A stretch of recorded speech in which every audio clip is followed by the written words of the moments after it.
નમસ્કાર, world media ન્યૂઝમાં આપનું સ્વાગત છે। હું છું સફી શેખ। જોઈએ આજના નવા સમાચારો।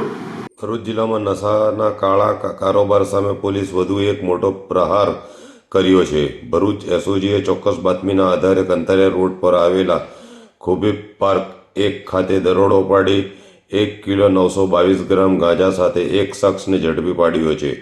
પોલીસે આરોપીઓના કબજામાંથી અંદાજે ₹96,100 કિંમતનો ગાંજો જપ્ત કરી એનડીપીએસ એક્ટ હેઠળ કાર્યવાહી હાથ ધરી છે। તપાસ દરમિયાન ઝડપાયેલા આરોપીઓની ઓળખ મોહમ્મદ સલીમ અબ્દુલ હમીદ શેખ તરીકે થઈ છે। તેની સામે ભરૂચ શહેર બી ડિવિઝન પોલીસ સ્ટેશનમાં એનડીપીએસ એક્ટ હેઠળ ગુનો નોંધવામાં આવ્યો છે।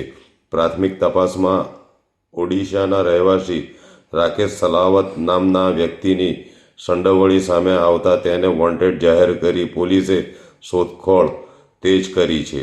આ સમગ્ર કાર્યવાહી પીઆઈ એવી પાણમિયાના માર્ગદર્શન હેઠળ ભરૂચ એસઓજીની ટીમે સફળતાપૂર્વક પાર પાડી હતી। જિલ્લામાં નશાકારક પદાર્થોના ગેરકાયદેસર વેપાર સામે પોલીસ સતત આક્રમક કાર્યવાહી કરી રહી છે, ત્યારે એસઓજીની આ કાર્યવાહી નશાના કારોબાર સાથે સંકળાયેલા તત્વો સામે સ્પષ્ટ ચેતવણી સમાન બની છે।